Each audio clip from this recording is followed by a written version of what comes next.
Вітаю наших учасників. Я сподіваюся, всі доєдналися. Hello, dear participants. I hope that everybody was able to join us. I hope you had coffee, you had something to eat. Before we begin the next plenary session, allow me to mention the chat box again. And allow me to remind you that you can ask your questions through the chat because, our speakers will be able to respond to your questions after the session and you will have a chance to get the answers. So let's move on. Plenary session number 4, between values and procedures, how can trust be formed and participatory budgeting transformed? The topic of today's plenary session is very important, and we mentioned it during Forum 3 and Forum 4 for the participation practitioners, and this topic will be discussed today as well.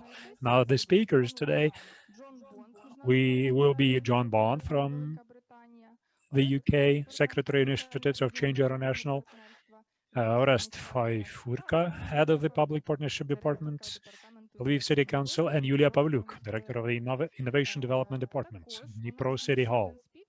And also we have another speaker, George Lerner, who is Executive Director, People Powered Global Hub for Participatory Democracy, United States. Unfortunately, Josh could not get connected to our discussion. However, he sent his video presentation.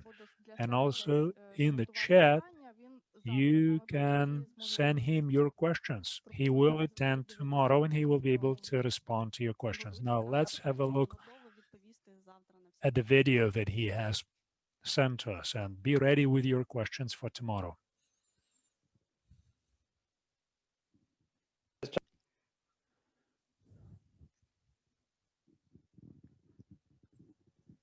Мабуть, нема звуку. Somehow we cannot hear anything.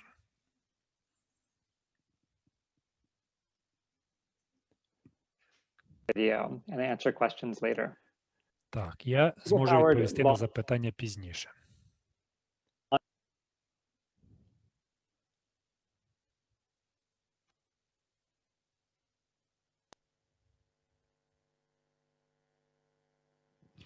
Поки зараз налаштовують наше... Well, we are trying to launch the video, and while we do this, allow me to remind you about the survey form. Please fill it out.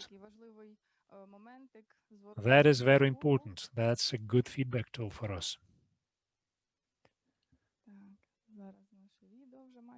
So we're about to launch the video.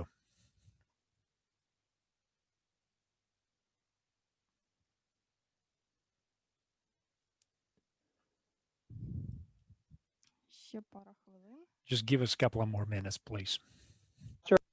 A global participatory planning process. So we brought together 58 leaders of participatory democracy from 28 countries around the world to ask what was working, what wasn't working, and what would take their work to the next level. How could we grow participatory democracy? We heard a lot of common things. We heard that there are lots of papers and reports, but it's hard to find accessible and relevant guidance. We heard that there are good international conferences, but not enough support for after the conferences for solving your problems back home. We heard there are amazing local champions, but their work is not aligned around shared goals. People aren't rowing together. And we heard that these challenges are greater for people in Africa, Asia, Eastern Europe, and Latin America. So People Powered really emerged from that. And our mission is to expand people's power to make government decisions by supporting organizations and governments that are building participatory democracy around the world. We're a people-powered organization building people-powered government. I'll talk first about that second half. What do we mean by people-powered government? So we're focused on participatory democracy, meaning a form of democracy that enables community members to make the policy decisions that affect their lives together with government. So going beyond voting, beyond representative democracy, but actually engaging people in decision-making. This includes things like participatory budgeting, participatory policymaking, participatory planning, citizen juries and assemblies, legislative theater, lots of other approaches as well. We're constantly experimenting and learning in this field. We do three main things to support participatory democracy. First, share resources. Second, build power. and third, change policies. I'll talk about each of these in a bit more detail.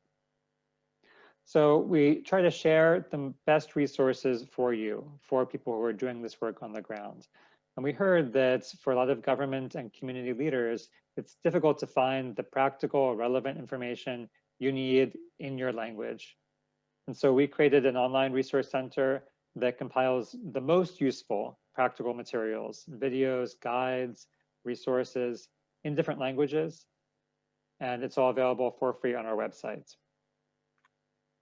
We also heard that resources are great, but sometimes you just want to talk to someone and that you need to ask someone questions, to troubleshoot, to get guidance. So we launched a global mentorship program where we can connect you with leading practitioners, people who've done participatory budgeting, participatory democracy around the world. They can help you out and help you get started or improve your program. And changing policies, this is certainly a long-term challenge we're working on. One thing that we did to start is that we tried to focus the work of global research on participatory budgeting, which a lot of people felt was doing a good job at turning out papers and reports, but wasn't addressing a lot of people's needs on the ground. And so we convened a global PB research board, developed a research agenda to focus research around the world on the top needs that people have. And now we're working with the research board to move forward this agenda. We're also a people-powered organization. So our staff and boards are from around the world. The Global Participatory Budgeting Hub that we launched has dozens of leaders from all over the world in government, in organizations who are driving this work forward. And we have over 40 member organizations from around the world who actually decide what we do as an organization. And we really try to serve their needs and address their concerns and see what we can do together and be more powerful together. So to close, a few ways that we can help. We can connect you with resources, both ones that are already out there through our online resource center, and also developing new resources that you need to do your work. We can connect you with mentors, people in government and organizations around the world who have done what you are trying to do now and can help you do it. We provide training, online courses focused on the biggest practical challenges of participatory democracy. And we also help to advocate for your needs and priorities at the international level. So if you'd like more information, you can go to peoplepoweredhub.org. You can contact me, josh@peoplepoweredhub.org. And I look forward to talking more soon.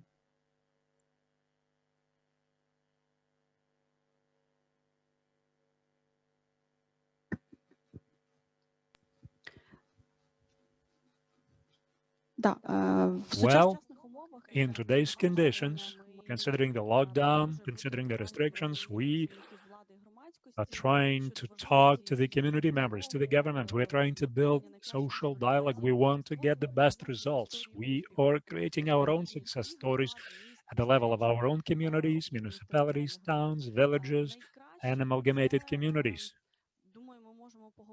I think that we can discuss that. We can discuss our social role. Why? Because we have John Bond with us, who will answer a few questions. John, can you hear us? Yes. Yeah, great. Nice to meet you. Very nice to be with you. Yeah, great. Які наразі є гарні приклади, що в умовах карантину What are можуть... the best examples that can inspire people for good governance in the conditions of lockdown? And how communities support each other today in the conditions of COVID-19? Maybe there are some good successful examples which you can tell us about. Yes, I would be glad to tell you something, because I really respect and appreciate the work that participatory budgeting is doing, extending trust across the community. And it enables each of us to decide what happens in our town or city. And that heightens our sense of belonging, our sense of responsibility, our sense that democracy is working. And I've heard experiences in this conference and also that you're teaching these principles in schools, which does much to help students to gain attitudes of civic responsibility. And I think that these principles can help strengthen trust throughout our communities, because it builds understanding between civic leaders and citizens. It enables each of us to deal with the problems of our town or city. And we've heard numerous examples of facilities in cities being improved for everyone. I hope that participatory budgeting will increasingly deal with problems which city authorities overlook or do not know how to tackle: homelessness, drug taking, conflict between groups. I think that the participatory budgeting network can be a catalyst for action, bringing together citizens and city leaders to tackle these problems. I work with initiatives of change, and that aims to build trust across the world's divides. And we're working with people in many difficult situations in about 60 countries across the world. In Kenya and Nigeria and many other situations, there are serious tensions between Muslims and Christians, which sometimes break out in violence. And we are working on programs which are building cooperation between Muslims and Christians. In France, in Paris, you may know about the recent terrorist attacks. And these are immigrants from North Africa often who are discontented because of the bad conditions in which they live. And often there's conflict between them and the police and other authorities. So we're working to bring these together. And we're finding trust is growing. We do it through schools. We have programs in schools in areas where there are people where these are real issues. And we find change. We find real trust growing. In Canada, we're working between French-speaking and English-speaking Canadians. In the USA, we're working to bring together people of all races in tackling the problems of their cities. And I could tell you so many stories of where you've had deep mistrust and trust has been established. We use many methods, but especially dialogue, bringing both sides together in a safe space where people can listen to each other. And we take on projects together. When people work together, trust grows. And I know that in Ukraine, many people are doing similar work. I've seen the work to build trust between people of Western Ukraine and Eastern Ukraine, and I respect it greatly. And then some of those people have come to our conferences of initiatives of change in Western Europe and told of the work they're doing, and that has inspired us in tackling the problems that we face in Britain, in France, and elsewhere.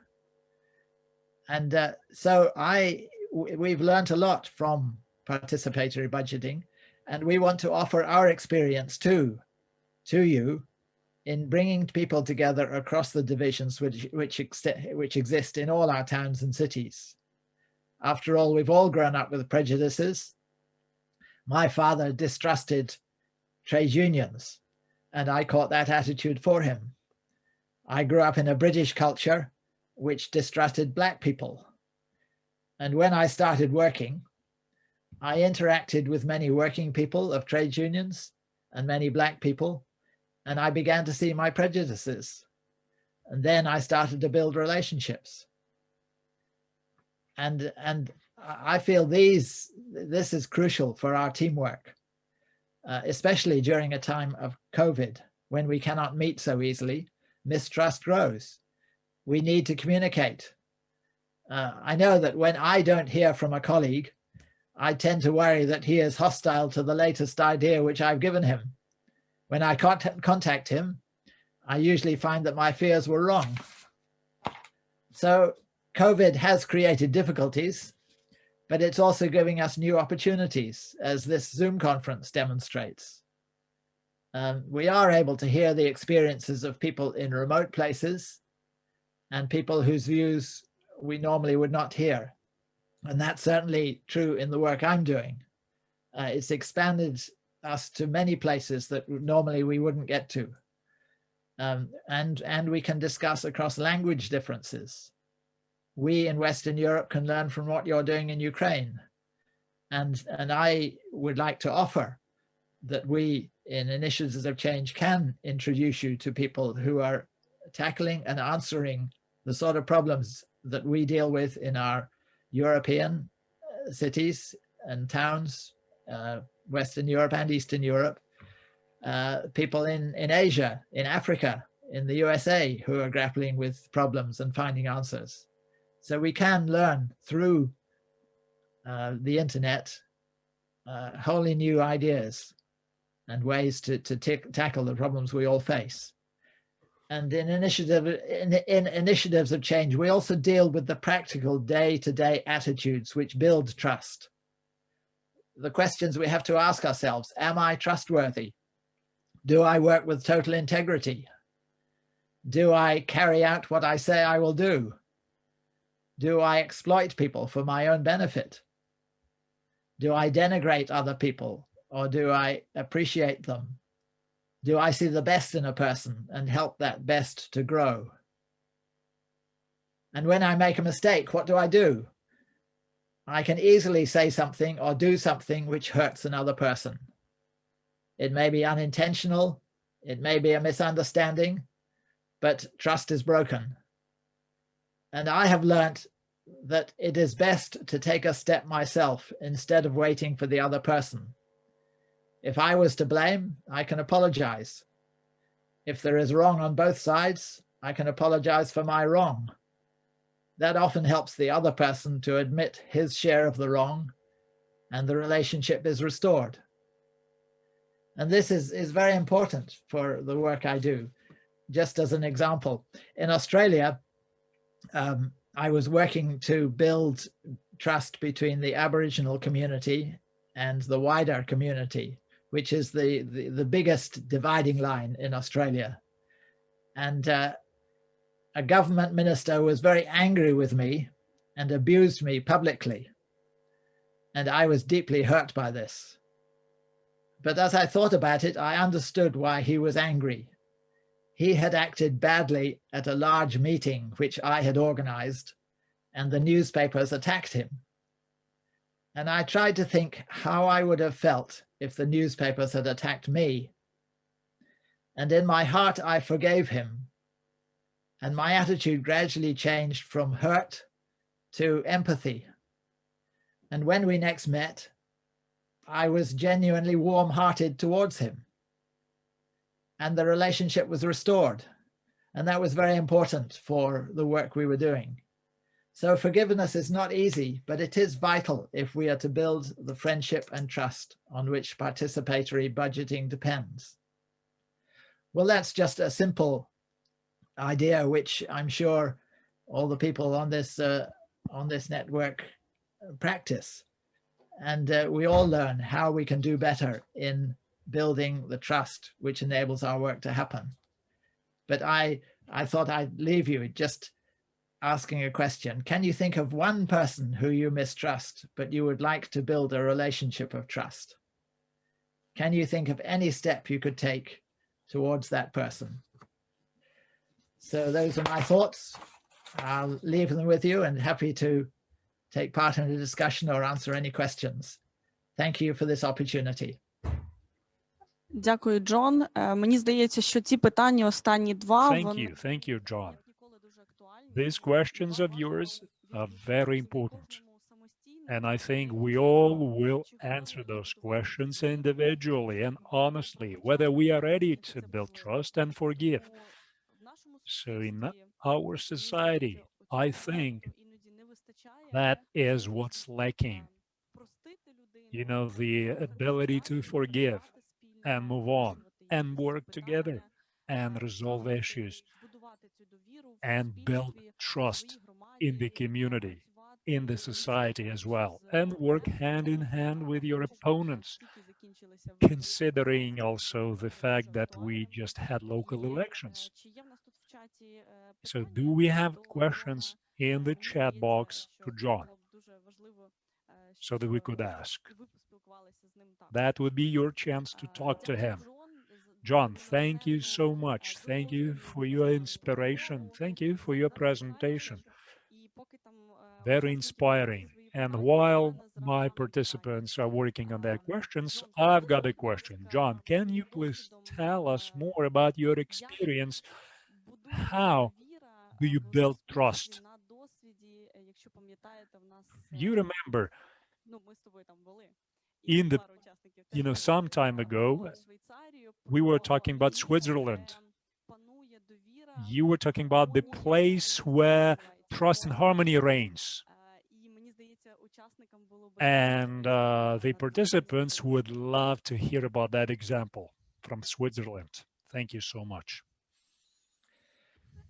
Well, you are talking of a conference center called CAUX, C-A-U-X, and a number of people of participatory budgeting have come there and have made wonderful contributions. We really appreciate what Ukraine has given through that conference center to many countries of the world. And this brings together hundreds of people each year. Sadly, this year, it has all had to go online because of COVID. Large gatherings are not allowed in Switzerland, and it looks like the same will happen next year. But I'm sure that by 2022, we will be fully active in the center, and we'll welcome, I hope, hundreds of people from Ukraine and Eastern Europe. But it is a place where people, you can see online, just put CAUX.ch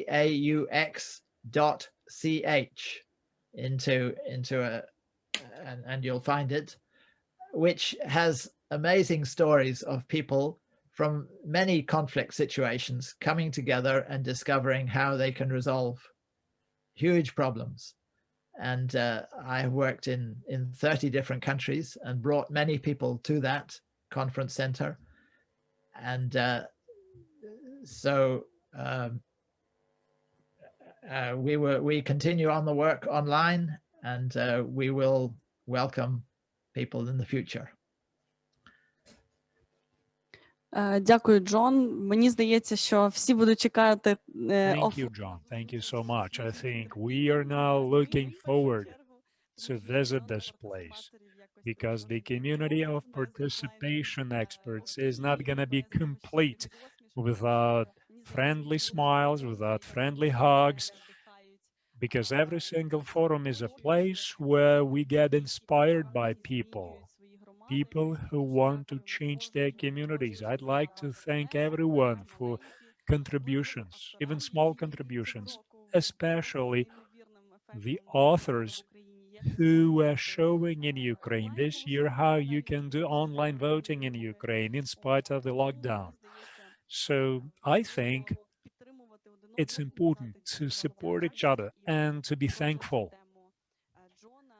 And I'm going to continue discussing this topic raised by John. So you have to be positive. You have to give hugs to people. And I'm giving you hugs online. Of course, I'd love to meet you offline, but just let's be safe. And then next year, hopefully, we will get together and speak offline. Thank you so much. And on my part, I'd like to thank you, John. I was honored to participate in that conference you mentioned, and that is the place where people unite from different countries of the world. That is the place where your mindset changes. This place is inspiring, so thank you so much for the opportunity. Now, other participants are still thinking about their questions. Leonid just posted the link to the conference center's webpage. So ask your questions. John is staying online, so when the questions are ready, we will get back to you, John. I think someone was asking through the chat box if we are available for consulting. Yes, our association is always ready for consulting and for communication and partnerships. Thank you. Well, I guess it's time to move on and talk to the next city. Thank you, John. Thank you so much. I have a question for Yulia, who is offline with us. So I've got this question for you. I've heard a lot about your experience of participatory budgeting processes this year, considering the lockdown procedures. So allow me to please ask you about sharing your experience with participants and how did you talk to the public? Okay, so greetings everyone. Thank you very much for your question. Now, speaking about close communications, which is one of the components of efficiency of your participatory budgeting in your municipalities, because we have to attain one important objective. Allow me to launch my presentation. Just give me a second, please. So what's the key objective of participation in every municipality? That is trust between government and community, and the trust of the community in the ability to make decisions. So we, from our own experience, have identified three most important indicators that impact shaping of trust in the participation mechanism. Now, what are these? Transparency of the process, because due to creation of transparent participation processes, you can increase trust to what you do. Secondly, information. So you have to inform the public about every step you make, about every action of yours, which you apply in the process of participatory budgeting. And also you have to show the results, because any actions are aiming at a certain result. So let's talk about the indicators. Transparency, for instance. All information about participatory budget in the city of Dnipro is posted on the city council website, on the community project website, and if changes happen, we inform the public online. And even if some smallest changes happen, people will know about this. So we have also Facebook pages with this information. We have an Instagram account where we post this information, and also we have messengers through Telegram or Viber. And we also answer phone calls. So we are building very good close cooperation with the community so that people know what's happening with the process. And then there is the expert panel consisting from the public, half of it at least. And 1/3 of them are the developers, the authors with experience who have been participating in PB for several years. So all the panel meetings happen online. Before the lockdown, everyone could get registered and attend a meeting. If you physically cannot attend, then you can watch it online. And this year already, everyone had an ability to watch the meetings online and ask questions during the discussion of the project proposals. So this is that transparent work that I mentioned before, transparency in the work of the city council and different agencies of the city council. They inform the public how the evaluation of project is taking place. And this approach helped many project proposals succeed. Starting last year, 93, maybe 94% of project proposals submitted for review for the panel, they are also then submitted for voting. So this transparency of the process actually increases the level of trust to participation in Dnipro. Then information. As I said before, we have plenty of different mechanisms allowing us to talk to the developers of project proposals and everybody who's interested in participation in Dnipro. So we have chat groups which are open and running 24/7. So we have a separate group for the developers of the participatory budgets. Then we have a group for the winners. And then if the developers are talking in the chat, then of course we can bring in some officials who provide consulting if there are questions to public officials, and they are sharing experiences. That is all working to improve efficiency of the projects. If we're talking about the winners of the participatory budgeting process, they are talking about the implementation of their respective projects, because every developer of the project proposal, they all have the right to intervene and provide explanation and help with implementation. Also, on the website of the City Council, we post any information about any kind of changes that take place, and we post any kind of questions that people have. Після кожного етапу бюджету участі ми вносимо. Also, I wanted to mention that after every stage, we understand that there are no limits to perfection. So every year we introduce some changes to these provisions to make it more convenient for the community. And within every stage, we are discussing all the things, even today, even in the course of sending the projects or consideration of the projects, or even their voting, we discuss all the other issues the citizens are concerned about, for the citizens to be satisfied with the results of implementation of such projects. We communicate all these things, and whenever we would like to introduce any correction and changes, we discuss it with everyone. And we hear actually everyone when we introduce any changes. So the next thing, well, it doesn't click somehow. Can you please help me with the next slide? Yeah.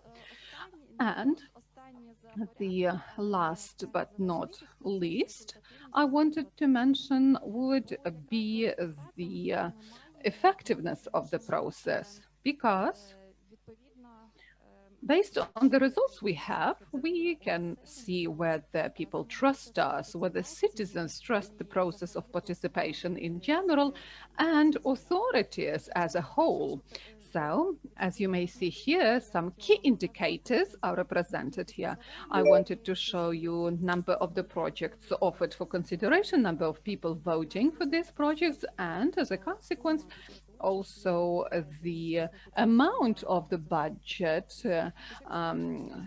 which is allocated from the money of the state budget. So the number of projects considered in Dnipro is growing, and it tells us that people start trusting this process, and people want to influence the decision-making in Dnipro city, and people want their ideas to be implemented. They see these processes work and their projects are being implemented, because as you may see, we have more than 270 projects which were already implemented, and they improve our city and the experience of living in the city. And we see more and more people who are interested in this project, and they are giving their votes in the process of participatory budgeting.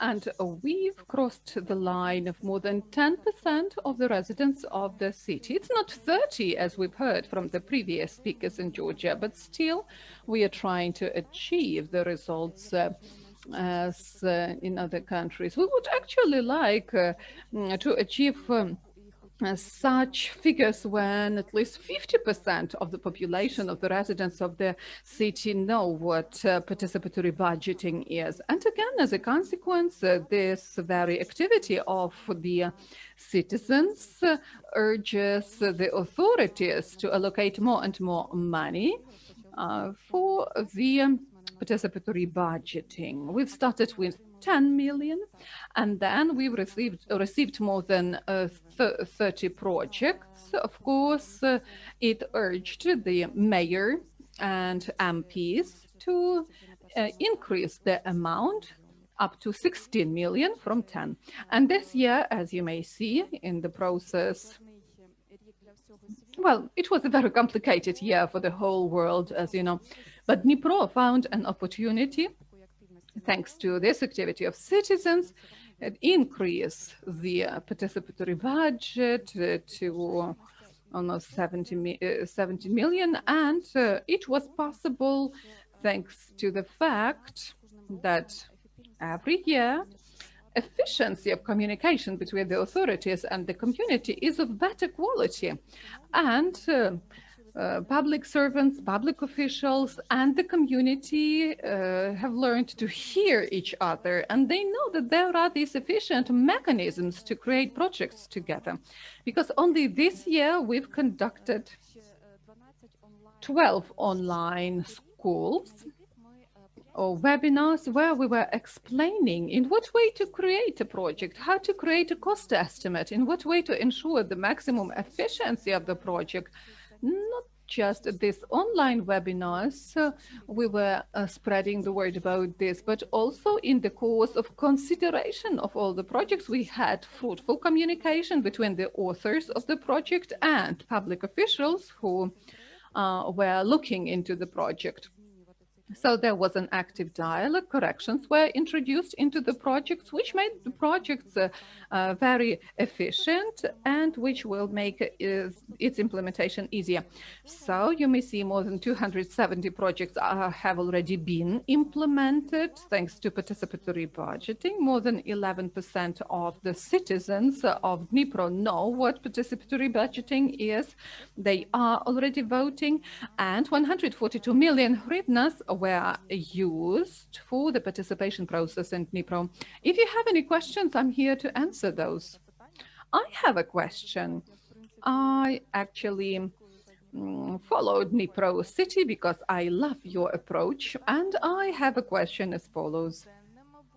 A very down-to-earth question, which is more related to social media, because quite often there are people who are against participatory budgeting and who are against, not because they don't believe, don't trust it, but actually they are haters by their nature.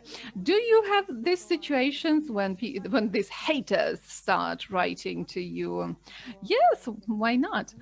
And as you understand, if there is some project in the city which is popular, of course it draws attention of people, and some people who are very negative, who love becoming famous due to some negative things, well, they get included into commenting. And, you know, in the pre-electoral period, it was actually a great opportunity for those. Yes, this phenomena is there. You know, people who are dealing with participation, they worry because of this criticism, because actually you know that people who are involved in participation are people who believe in what they do. They're enjoying what they do. I enjoy what I do, actually, and all the people, you know, we are treating this participatory budgeting as a crystal vase. And of course, it's very difficult to perceive all those stones thrown at us, all those painful comments, not just comments, you know, but also there are some tangible actions performed against us. On the 18th of November, there is going to be court hearing, and actually one citizen was dissatisfied with our actions and she filed a case to the court. But this is our work, and we try treating it as a project which is aimed at ensuring close communication and efficient communication between the authorities and community. And whenever there are people who would like to express their negative feelings, of course, we shall learn in what way to talk to them and know how to prove them that they are wrong. And very often the stones are thrown by those people who are interested to say that authorities are bad, or maybe they just don't profoundly understand what kind of process this is. There are such bloggers, local bloggers, who are saying, wow, authorities are forcing people to beg for something, and they are forcing people to vote for something. They are forcing people to beg for some money for schools, playgrounds. Oh my God, authorities have to do it on their own. So people don't understand. This is an additional mechanism for people to say, I see it like this. Because authorities are planning their expenditures. They see the development of the city this way. But this is a mechanism with the help of which people can say there, no, we have other vision and we want it to be arranged and organized like this. well, we are treating it all philosophically with a smile, and we believe in what we do.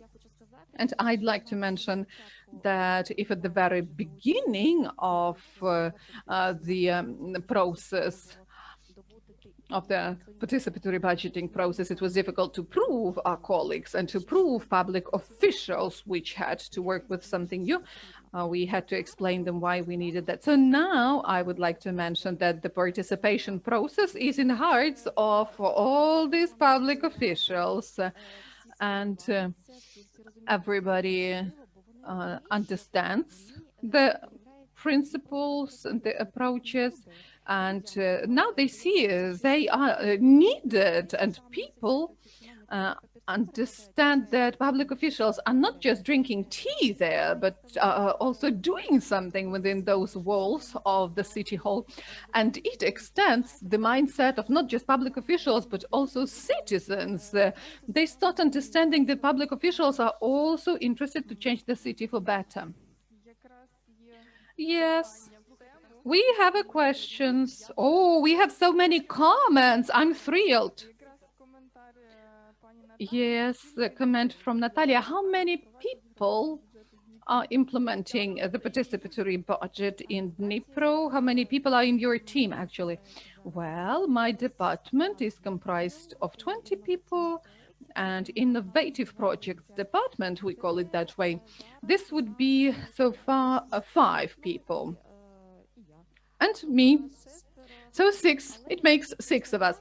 But I'd like to tell you that this would not just be us, but also public officials of other executive bodies who are working with the project, who are having a look and considering the projects, and who are implementing the projects.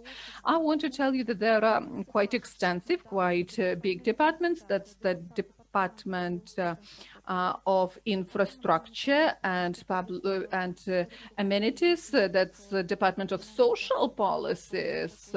And I know that they are very busy, but when I call these people, they are always picking up the phone and saying, what we did wrong?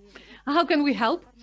And the Department of Humanitarian Policy, wow, that's an interesting mixture. We have culture, sports, youth there, and the director of that department is very busy. I call her very often, and sometimes she cannot call. I write her to the chat box. I'm saying, I have these and these questions. This is the end of the year, and we haven't finalized this and this projects. We have to hurry up. And then I hear an answer. Sometimes she's calling me at 3 a.m. after midnight. Well, we are all very passionate about what we do, you know, but we are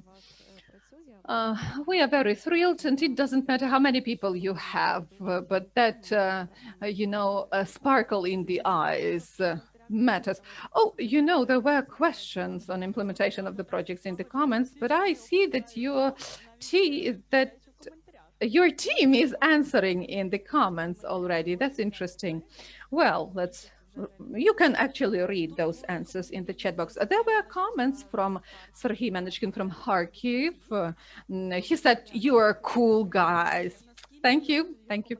And his comment would be, well, public officials, local MPs, they are implementing the projects. But the most important thing you are creating here would be the trust of citizens. And that's great. That's valuable. And I completely agree to what is mentioned by him.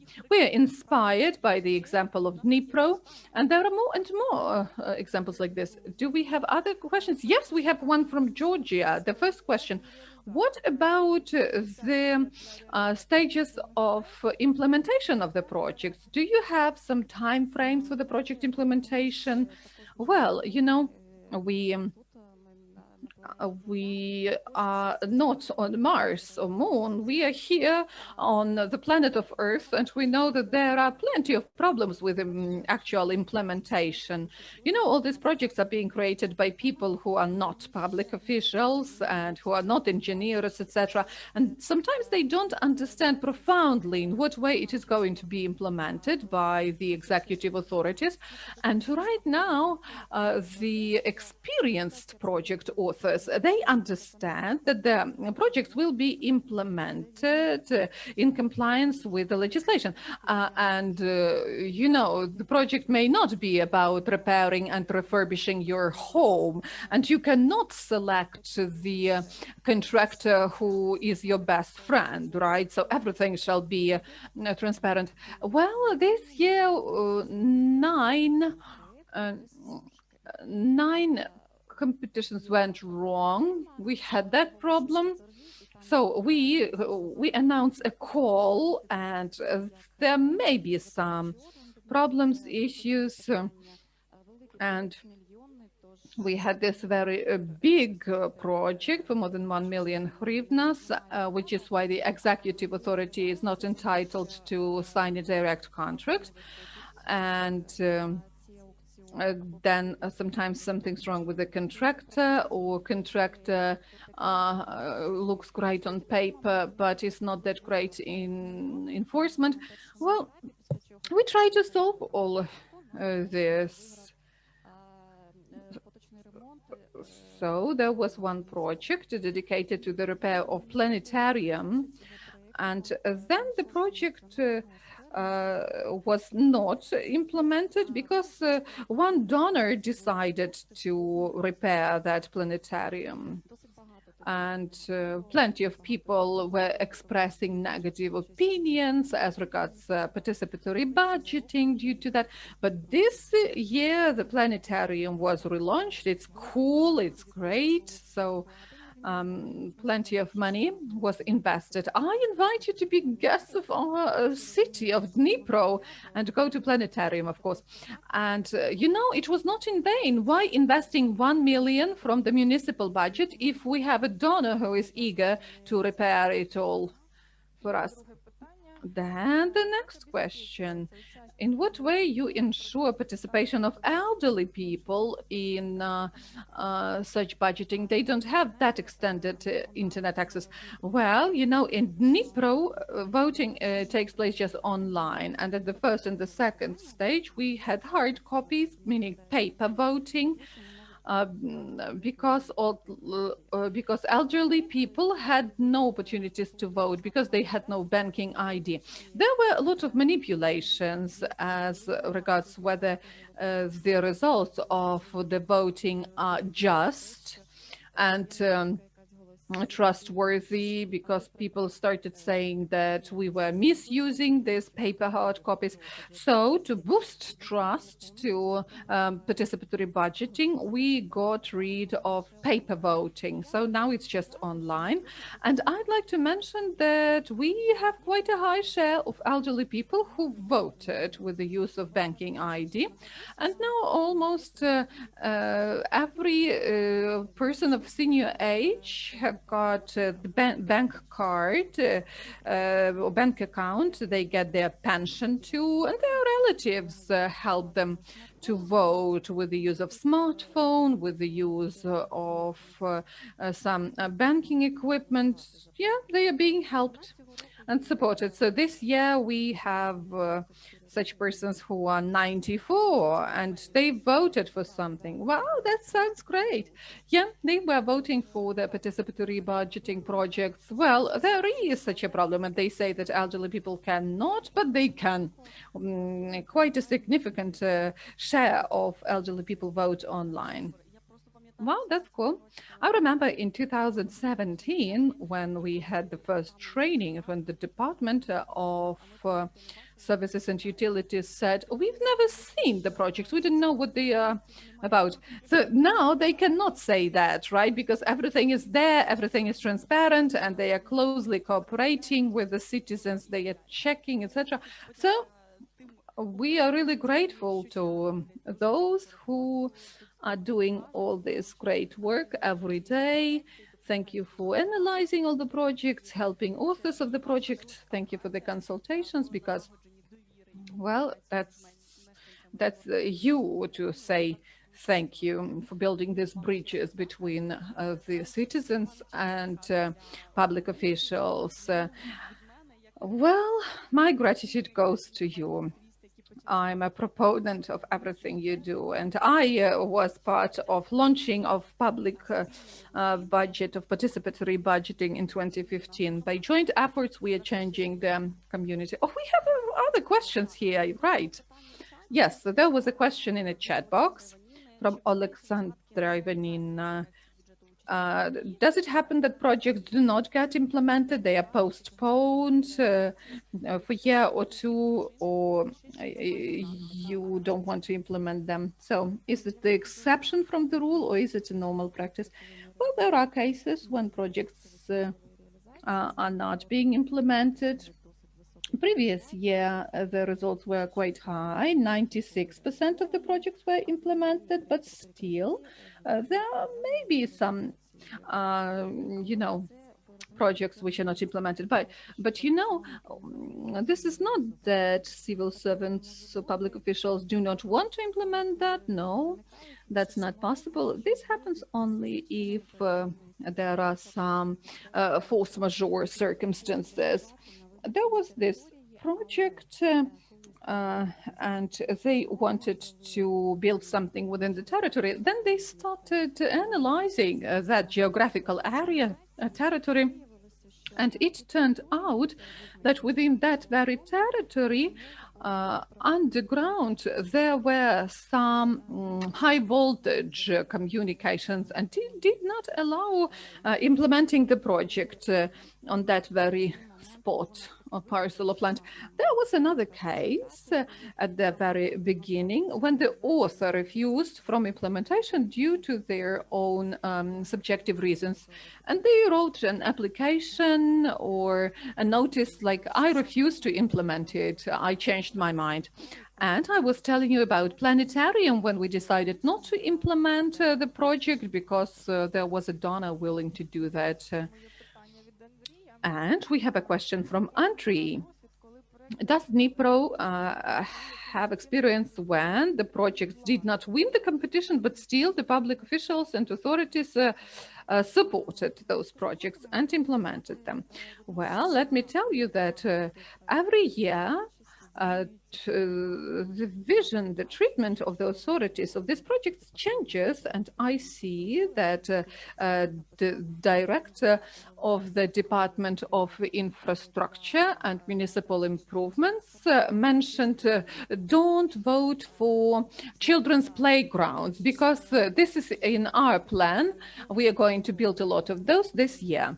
So this is a very good cooperation. We really didn't have a lot of playgrounds in Dnipro, and there was huge social demand for these playgrounds, and the public authorities decided to pay for those playgrounds from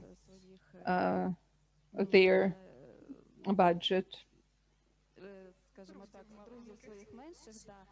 And also, I'd like to mention that I don't remember some donors supporting some ideas apart from this planetarium case. But authorities understand that people need this. And if they do what people need, of course, they will create trust. And answering the previous question, let me go back, because there was the question whether the projects may be implemented later on. Yes, we've introduced some changes to the provisions, and we have an opportunity to postpone implementation of the project for the next year.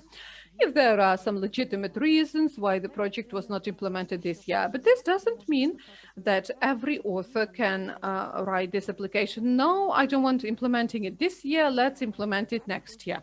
Because it's quite difficult to find financing for the next year or ensure implementation of this very project next year. But we have one application like this. There was the project winner of the 4th stage, and so there had to be Deaf Persons Day, and due to quarantine, it was not possible to have the celebration of that day. So the applicant asked postponing this project for the next year. Wow, that's a good practice, because person actually understands that this is not the best time for this project, and you just postpone it. That's very good. Well, but there are some risks to of misuse of this mechanism. Yeah.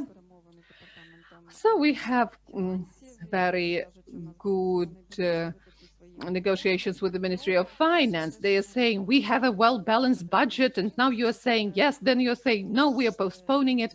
So they are a bit angry with us. But actually, when we were considering this project, we were talking to the author of the project about the format, maybe that Deaf Persons Day may be celebrated some other way, not offline, but no, the author actually had his own vision, so we decided to postpone the project. Few more seconds, because we have 3 more questions. Wow, I'm afraid that we are going to be late according to our agenda, but I love Dnipro, so I'm not against it. Well, we have a few questions. Let me ask just one, generalizing them all.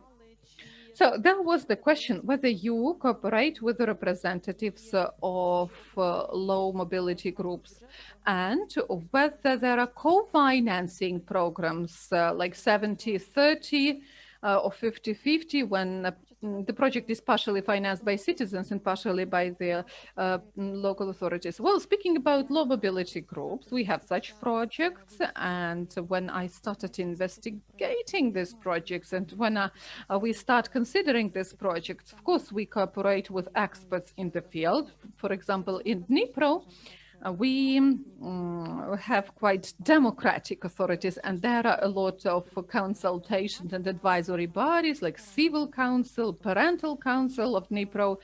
I mean, there are a lot of active people who are influencing the activities of the executive authorities. And also we have representatives of the Public Council of Dnipro who are standing the ground of low mobility groups, protecting their interests, because of course we need to implement all the projects with due account of their needs. And about co-financing, yes, there is such a mechanism, there is an opportunity of co-financing. Why? Because we are the only in Ukraine who allow the associations of multi-storied houses, buildings owners to participate in the participatory budgeting. Whenever they want to replace the windows for more energy efficient ones, then they shall co-finance 30% of it, and 70% would be given by the authorities. And these associations of multi-storied buildings, multi-family buildings owners participate, and they also have to register their accounts at the treasury, and the state pays 70%. They announce, by the way, the calls themselves. They select the contractor, they sign the contracts for the implementation of their project. So they are implementing it all in a very efficient way. And people are interested and are participating in this budget and actually are financing it. Wow, that's a good idea, but we also need to take into account all pros and cons of such cooperation, right? Speaking about cooperation with the associations of multifamily buildings. Well, actually, they are very grateful that they can change something for better. There's representatives of apartment building co-owners association, and there were some depressive neighborhoods, and all of a sudden they turn into very positive places, and you know, they change the yard next to the house. Well, Andrei Moshin was telling us about this apartment building co-owners association, which has planted the whole park next to their building. And another question, so people are asking about planetarium. Can you share the link to the official page of the planetarium? Oh, Yulia's team has already responded to that. That's great. They've answered already. Well, and another question. 5 people are dealing with participatory budgeting only, or are there any other issues? These people are working on other topics, but some of their time is spent on PB. And I can tell you that people from our department who are responsible for community projects, they take these projects very close to their heart.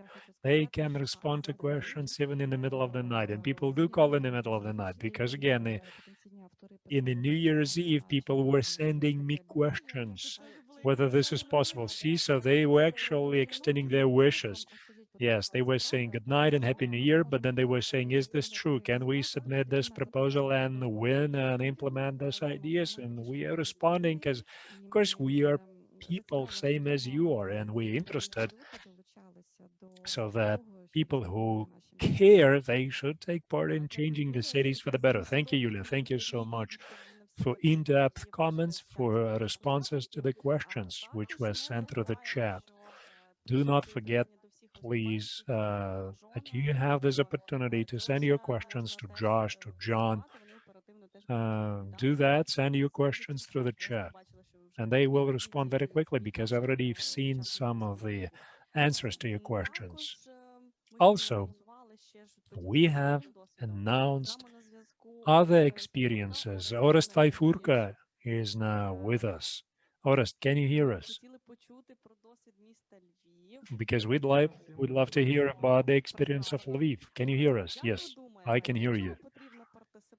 So why do we need participation? How participation changed the community of the city of Lviv? How do we not lose trust considering new kind of voting during lockdown and pandemic? It's a very good question. Now, we started doing this in 2016, 5 years ago. And we started implementing PB through different groups of people, and it was happening in different environments.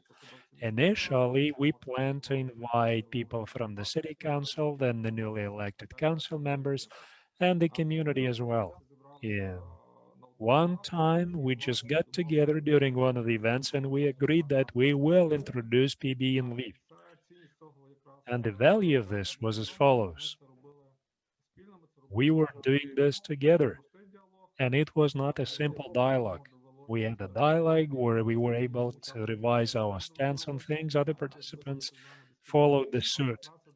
And also, I think that the next processes were very successful. Why? Because preliminary, we have discussed everything. And then we created the terms of reference, which was not really pushed from Kiev. So it was developed by us and for us, and we want that TOR to be operational. And then Policy Project was helping. They had a lot of experience, and then we crash tested the TOR. We tested each and every phase and whether it was feasible. There were some mistakes, of course, and we can learn a lot how to ride a bike, or you can watch pictures how to ride a bike, but you have to fall a couple of times when you learn to ride a bike. to be good at it. So same happened to our processes. We were able to get good results by bumping our heads a couple of times, and the participation has increased fivefold. So we started with 16 million. In our budget now, it's 58 million. And every year we see that this increase is happening. And we always see interest from the council members, regular people, and the officials from the city. Allow me to briefly tell you how this is happening at every phase. We have the so-called baseline or preparatory phase where we develop ground rules and we invite all the stakeholders for participation. We are explaining different ideas. We are running different surveys using Google Forms. We are sending links to people and we collect proposals when we consult the public. And we have public discussions as well of the proposed changes to the TOR. And of course, oftentimes people send dozens of those proposals. Not everything can be included, but if the proposal is to the point, if it is feasible, we will use it. And of course, we look at our experience and we adapt to change. Then the next phase is the submission of project proposals. And a lot of different offline and online learning experiences take place.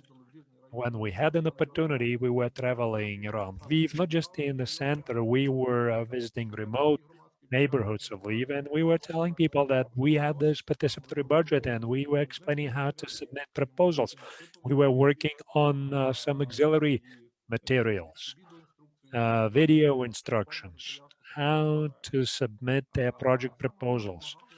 Also, some line community organizations were helping people who were working with vulnerable population, also people who were working professionally with senior citizens, and a number of other NGOs who take part in this kind of work. And we're very much grateful for this because they were able to extend the coverage to different layers of population and different social groups. Now, the next phase was the phase of technical assessment, which is happening every year, and the line executive authorities are providing their opinion whether this project proposal is feasible. And then the developers have a chance to adapt their project, and they have about 7 days to do this, or they can bring their projects together if these projects cover the same territory. Then there is a voting phase. The voting is very interesting because voting happens simultaneously in November. And I think it's a good calendar plan because with this, we have enough time to budget in funds for this.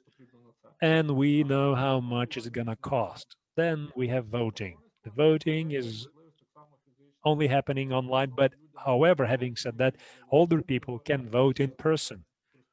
Older people who cannot use internet, they can actually come to the admin service center with their passport and they can vote there.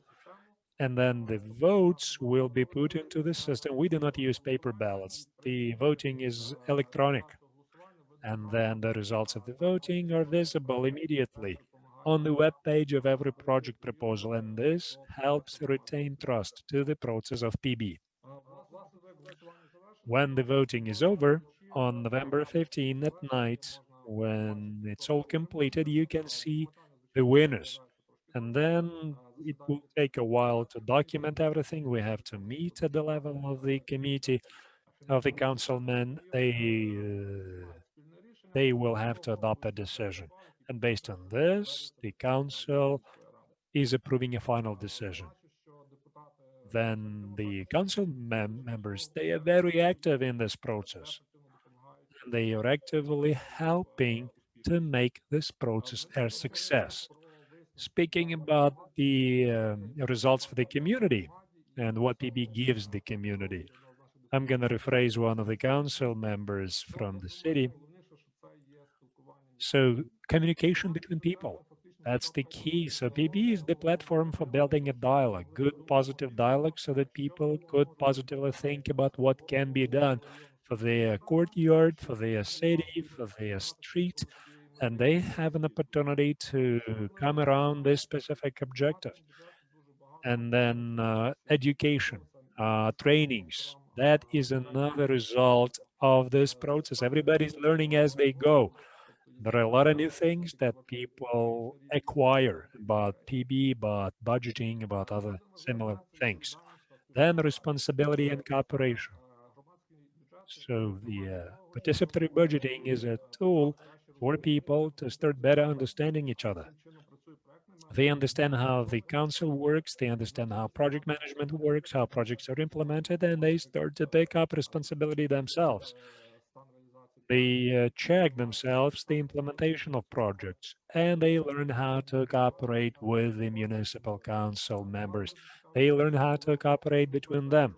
We had very good cases. Previously, we had a lot of project proposals submitted, and they were very much individuals. So one person would provide one idea for implementation. Later, we saw that people started to unite, and they started to discuss projects beforehand. They decide which project would be a winning project, and that is helping them to secure the win.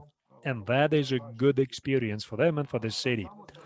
Same applies to the municipal administration. So we try to identify the needs of local communities, because the city now can clearly see what is important for the people and which ideas will gain support.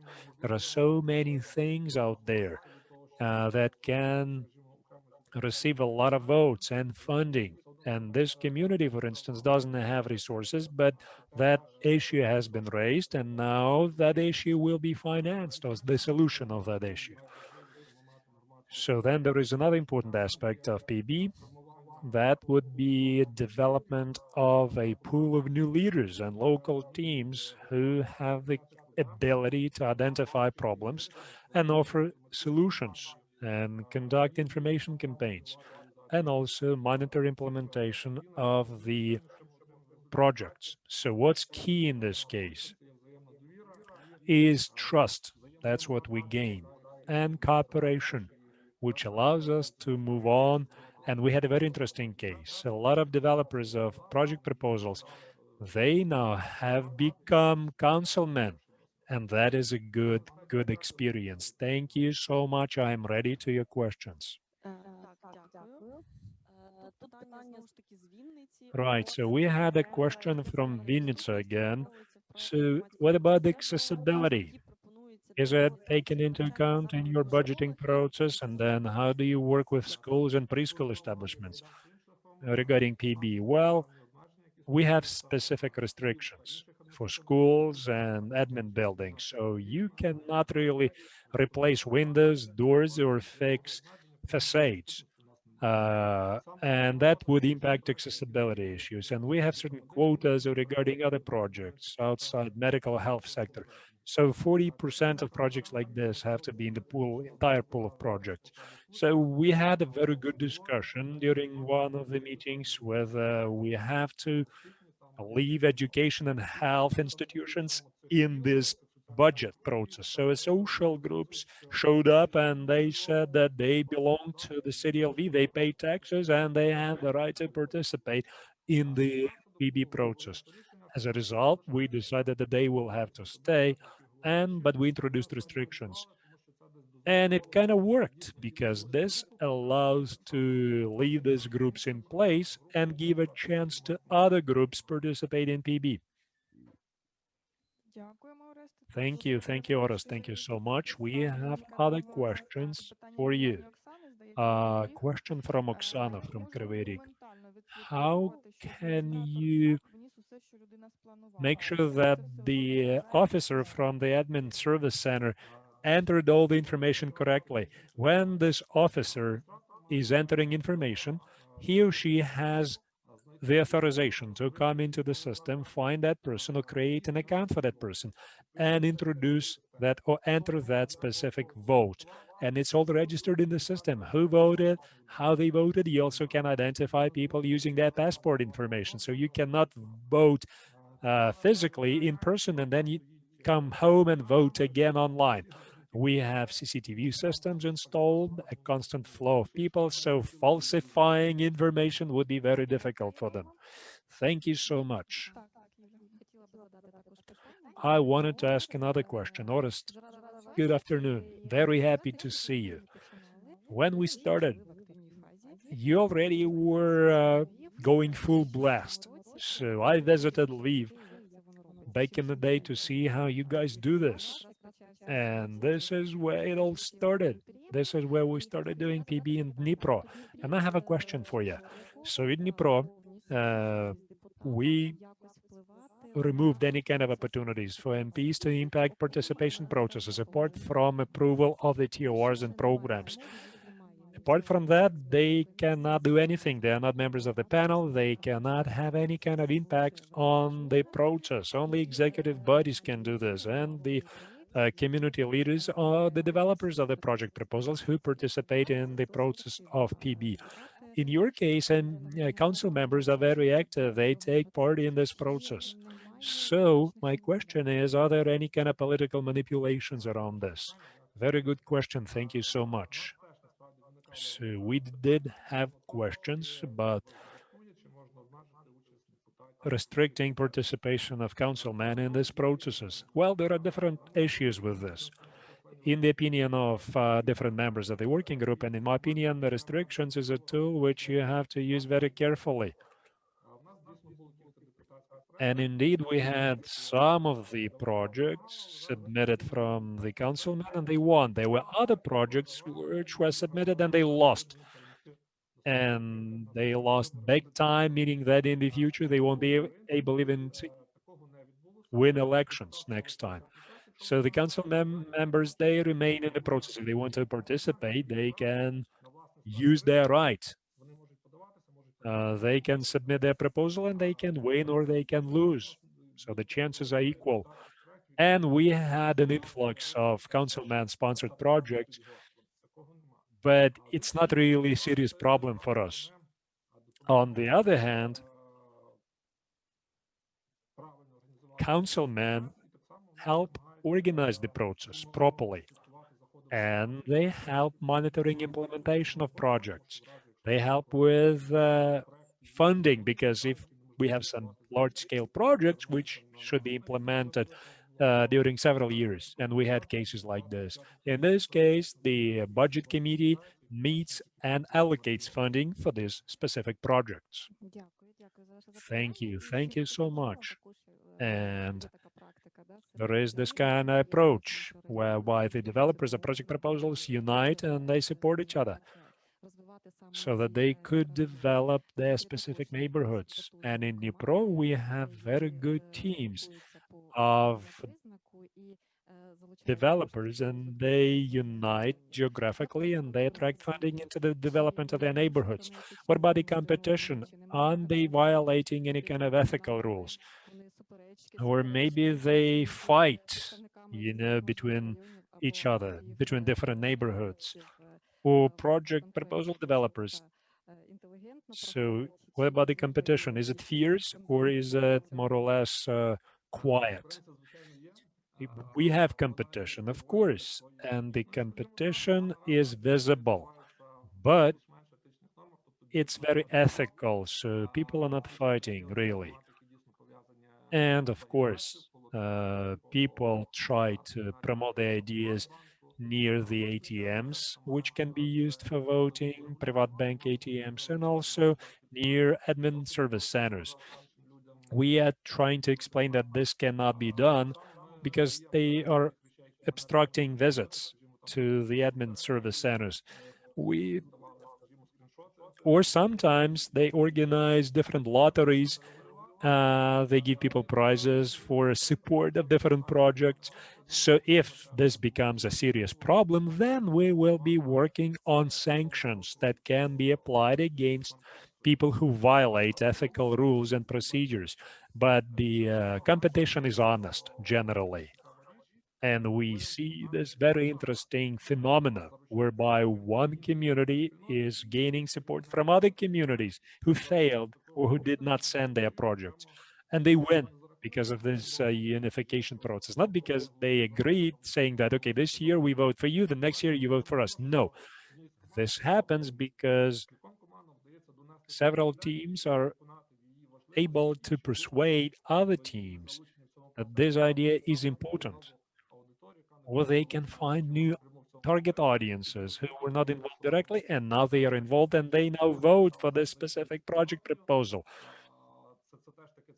That is a very interesting observation I have. IT guys, for instance, they never submit projects individually, but they participate socially significant projects submitted by other people, and they help win or secure funding. Thank you, Oris. Thank you so much. In the chat box, we now have a surge of questions. And after elections, a lot of municipalities became the capitals of amalgamated communities. And we have a similar question to Orest and other speakers. Because communities now amalgamate, communities grow, oftentimes the villages are uniting around big cities. So what kind of changes you would introduce in the competition process so that those villages, newly joined villages, could participate? And this is an important question because oftentimes the capitals of ATCs, they have been running this kind of competitions for years. Villages that know very little about this. So they're kind of disadvantaged in this case. So maybe it makes sense to have a separate funding for rural projects. Do you have any kind of ideas how it can be done? And also how they can vote? Offline, maybe online, same as in the big cities. This is what we have decided. We knew that this will happen. And we were trying to act preemptively. So those municipalities who have joined Lviv amalgamated community, before, by the way, the participatory budget was 60 by 40. So 40 large projects, 60% funding small projects. This year we decided that the breakdown will be 70-30 because we have 6 rayons and also municipalities of amalgamated communities. They will get 10% of funding so that they will have equal conditions. They will have to feel that they have an opportunity to have an impact. And also we realized that those municipalities are different. We have 2 small towns included into the ATC, and also we have larger towns and villages, different size. So we think that in this next competition, we will have a differentiated approach. So 10% of funding spent for smaller municipalities. Then we broke it down into smaller segments. We make it more complicated so that more municipalities could participate in the PB process and win. So we supported numerous projects. I cannot tell you that it was very active, but still, small towns submitted their proposals. Even very remote settlements proposed very interesting things. They now participate in voting. So more than 5,000 people from villages took part in the voting process, not from Lviv. So they're very active. And I think that we can forecast that they will be even more active every year because people will feel the results of implementation of projects. Speaking about the voting process, we were able to open a few community offices. They are very similar to admin service provision services. So people work in Lviv from small municipalities. They commute and they can vote in Lviv. They can vote outside of Lviv electronically, and many people use it. Thank you so much for your experience. Oras, there is another question from Laura. Have you ever polled your residents about PB and what they think about this? We constantly run polls and surveys among people who voted, and we get a lot of good feedback from them. They use this tool very much. They also submit their proposals, what can change. All that is taken into consideration and analyzed. And if it can be implemented, we implement it. You do implement it. So you have communication. Very good. And I promised to ask last question, but it's not going to be last. Питання, скільки триває експертна оцінка? So for how long expert assessment is taking place? Well, formally it's 21 days, but in fact it lasts longer because it's happening in different municipalities. And oftentimes you have to remind people, guys, please submit your results on time.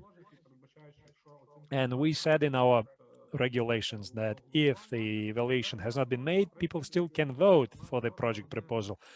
And every year, executive authorities come on board more and more, and they try to send information on time and with good quality so that that project could be implemented with specific funding envisaged in the budget. Thank you so much. I guess it's time to stop asking questions. Thank you for participation. John, thank you so much. Thank you, Yulia.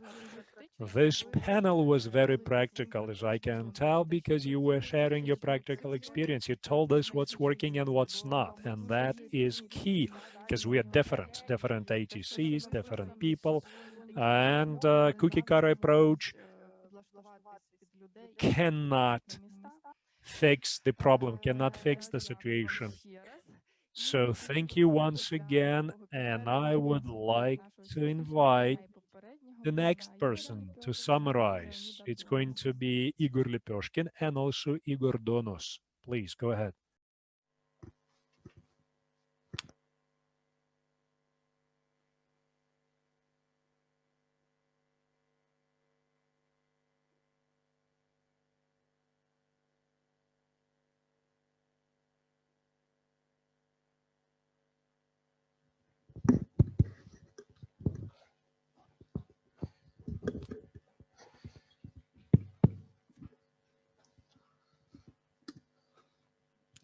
Будь ласка, Леонід.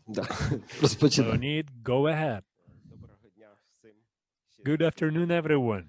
We are broadcasting from the studio. So thank you very much for these 2 very interesting days. We spent them with you, and we were working as a back office also. We were watching your questions, and we were trying to respond to your questions. The key thing that was inspiring us is your energy. Before we complete the discussions, allow me to just say a few things. Today, you were able to learn from a lot of good experiences. I just want to say that this is only the beginning.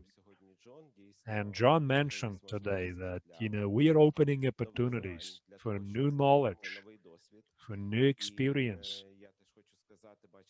And I wanted to say, speaking about Josh and his presentation, who is living in New York and he's working on participation issues. So our association is a member of his association.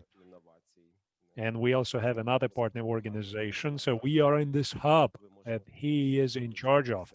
And you can also get engaged into these discussions using our associations and using the hub. I am also a mentor registered in the hub. We are now working with 2 countries, with Hungary and Poland, and we are now working on the development of the PB. We have links that are available, they are working, and you can send a request as a municipality, and the organization will be able to find a mentor for you. And it will open new doors to many new opportunities. John also was talking about the initiatives of change, and a lot of people who work on participation issues, they attended on their conferences. And because of initiatives of change, we provide that spirit to the PB, the spirit of trust, mutual trust.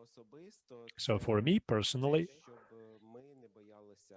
this means not be afraid of change. Let's not be afraid to inspire other people for change. This organization keeps its doors open, so talk to them, communicate with them, and we are not stopping on this forum. We are developing Nelson, who, by the way, is in charge of the Global Atlas and who you met yesterday. He said that Ukraine ranks among one of the #1 countries who have most of participatory budgets in Europe. And also, they say that our country shows great progress in terms of development of PB and democracy. I'd like to thank partner organizations. I'd like to thank TA projects who helped us organize the forum. It's kind of online, right? But it requested a lot of technical support, and Igor and I will be speaking about that separately. We will be thanking everyone for this kind of preparation. Because again, I know that with offline issues, many issues were solved, but now we are talking online, and there are a lot of issues that need to be solved. So thank you for sending your messages privately through the chat, and you're telling us what can be fixed. So thank you so much. Besides, if you want to send your feedback, Irina and Victoria will check the chat box. So if you want to say something, send your request through the chat box, and then we can allow you to present. We would be very much grateful. Хочу сказати про проекти технічної And I'd допомоги. like to mention about technical aid projects. Thank you, GIZ company, financed by the government of Germany, for helping us with all the technical things and with the consultants.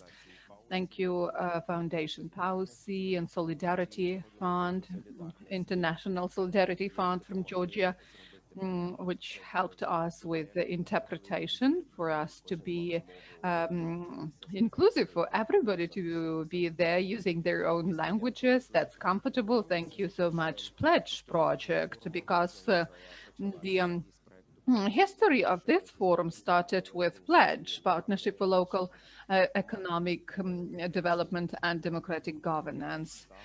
So this is a great forum, and with greatest pleasure, I would like to give the floor to Ihor. Thank you, everyone. We haven't been saying hello today. We, as a technical aid project, were conducting several fora, and a lot of time was spent to prepare this very forum.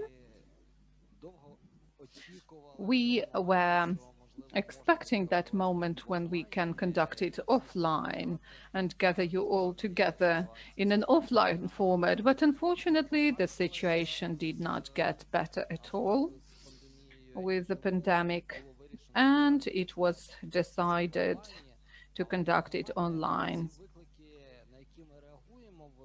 But the challenges we respond to create new opportunities. I'm very grateful for your active participation when Leonid and I were thinking in what way we can organize this forum.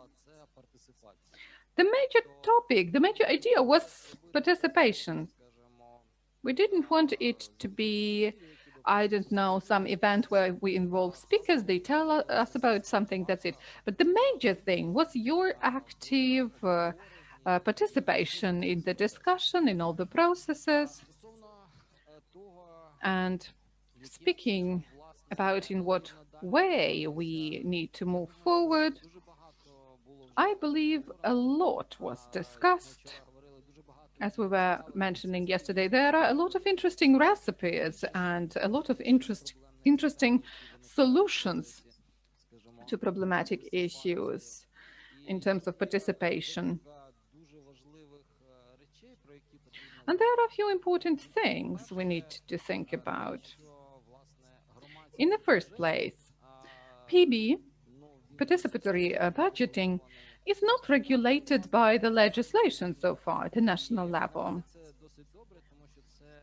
That's good. It has its own benefit. It enables every community to solve their own problems, and actually it helps everybody saying their word and having their input. Another important thing we need to mention, practitioners and tools of participation, they are not limited to PB. Participation can be more extensive, even in all the areas of life of our communities. And another thing I'd like to highlight, we were mentioning figures, right? That as of today, the PB covers 250 communities in Ukraine. But let us think that as of today, we have 1,469 amalgamated communities in the country. So the share is quite good and is quite, I don't know, well represented. And this is very great that this forum is international. We live in a global world, and it would not be right to be talking about the best practices of one country only. We need to listen to the experience of other countries. And actually, what we have in Ukraine today and what is taking place in terms of PB is the mixture of the best practices of various countries, and it yields its positive results, I should tell you, and that is very important. So I should tell you we need to work on a lot of things in the future, and I believe that having ideological support of the association which was created, I believe this forum will be happening again and again, and it will be well supported, because this is a very important platform to exchange experience and knowledge and to promote the participation idea and into our local governance. And another challenge which is there as of today would be the local elections, which we had in the end of October. I understand that new teams will come, and we will conduct a lot. We will perform a lot of other efforts. So we shall do everything possible for people not to forget about this participatory model. And in the first place, I would like to express my gratitude to all the participants, and that's of paramount importance. We would like to get some feedback from you, whether you liked the organization of the forum, what you disliked. And if you have any comments, and maybe our co-organizers have collected some feedback. Not yet, Victoria is saying.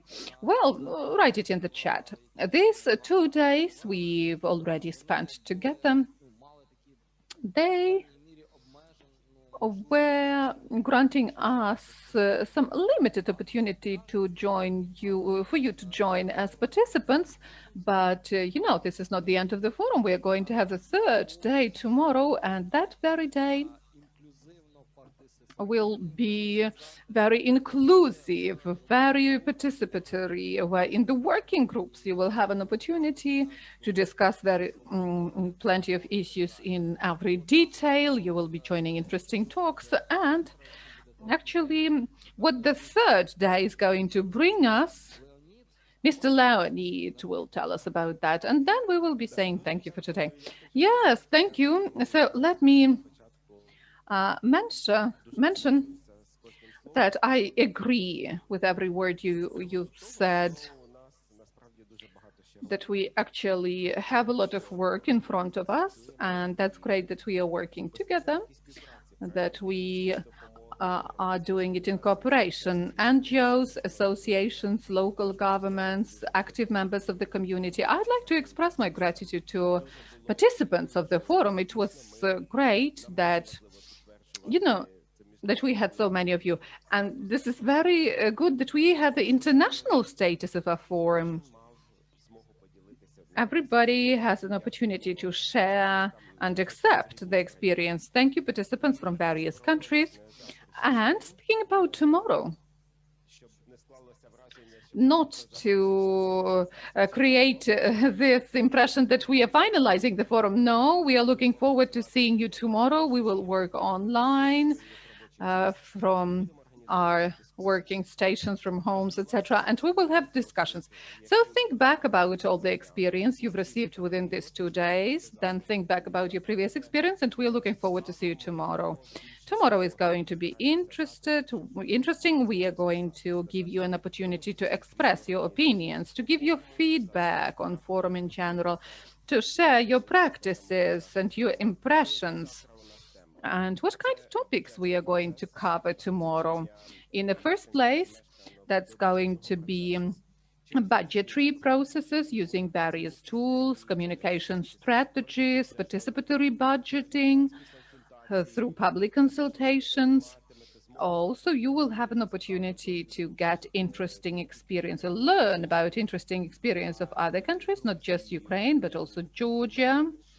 And we are going to talk about the issues of management of local budgets, and we are going to get support from the financial people of Georgia. They are our partners. Tomorrow you're going to have an opportunity to talk to them. And also with our colleagues from Poland, Georgia, as regards of spatial planning. Tomorrow we are going to have Lukasz from the city of Lodz, and you know him. He was at our forum previously. And we are going to have interesting discussion about spatial planning. We are going to have Anna from Tbilisi tomorrow. She is also an expert on spatial planning and participation of youth participation and involvement. We're going to talk about that tomorrow. We will discuss new tools, like food for thought, you know. And I believe it's going to be interesting, and you will learn more and more. You will share it all, and you will build the relations. Sorry if I forgot some section. You can have a look in the agenda. Yeah, right, yeah, there is going to be one very interesting section. As I see this, we, as an international technical aid project, we're hiring one company, a group of experts headed by Anatoly Boyko from Odessa. And for several years in a row, they were conducting a study, Index of Local Budget Transparency. Why we were dealing with this? Let me tell you that public budget, well, that's great. And participation in distribution of control over the use of part of local budget, that's great. But we would like to understand this process in a more extended way. So citizens shall be included to all the stages of implementation. They shall participate in the creation and development, draw up of the whole budget of their municipality. And tomorrow we can discuss that, in what way participation influences the use of money, control over the use of money from local budgets. Thank you for adding this. Well, okay. So have a look at the agenda and find the group you would like to be in for tomorrow. Think about what experience you'd like to share and join us in a timely manner. We are looking forward. Tomorrow you will have an opportunity to select the room. You will be joining discussions in the groups, and it's going to be interesting. And let us proceed to the most pleasant function of the day, and that's expressing gratitude. We would like to express our gratitude to the technical team. We don't see them, they're all in masks, and there were plenty of issues we had to solve, show pictures, add some video, add co-organizers. So, well, thank you, those maintaining all Zoom functions, having a finger on a pulse, for the dogs not to be barking here. That's also important for you to be concentrated here and now, and nothing to disturb you and distract you. Also, we are grateful to Natalia, who was moderating it all. Yeah, show that very little booth with Natalia. That's very interesting. The location. Can we turn camera? Oh, wow.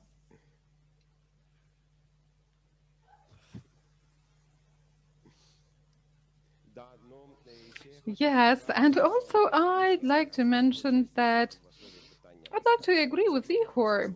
Safety is important. And all our energy, all our future plans are related to our health, you wish it or not. We were working in safe conditions. We are grateful to the hotel, which created these conditions for us. And we worked in a safe way. Thank you so much for that. And a great team of moderators and speakers. Thank you so much. You started preparing for this challenge, this new format long ago. We had all the necessary people, only of the necessary people here, but plenty of people were working from their houses. And we always also would like to invite Victoria, Irina, Anna. Anna, come here. Come here.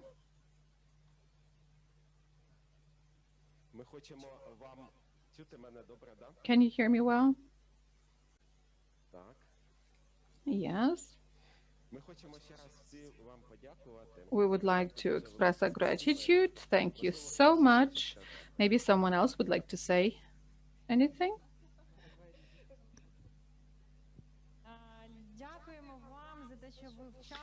Thank you for writing in the chat that's the great forum. We were doing our best, and that's cool that you have such a reaction. It's very pleasant that we did it all. And tomorrow, stay with us. And I'd like to express my gratitude to all the team. The program is very interesting. The agenda was very interesting. And several people wrote that it was not boring, but that's the major thing, I believe. Yeah, I'd like to join your words. It was not boring. And that's great that we receive feedback, that you write to us, because it's very difficult when you do something, but you don't understand whether people like that. Also, I'd like to express my gratitude to my colleagues for this teamwork.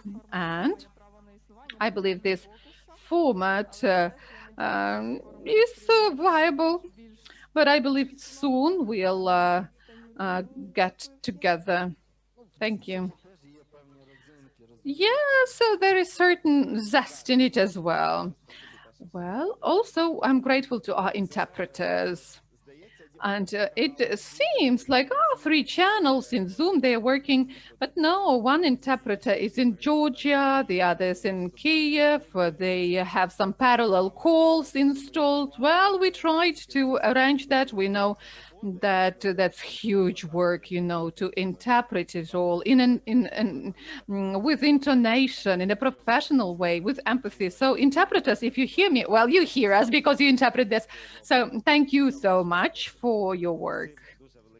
So thank you, everyone. And the major thing, we are not wrapping up. Let's not forget we have a day tomorrow as well. We decided to have 3 days. Well, at first we had an idea to have 1 week marathon of PB, but we decided still to do that within 3 days. So we are looking forward to see you tomorrow, and I believe it's going to be very interesting tomorrow.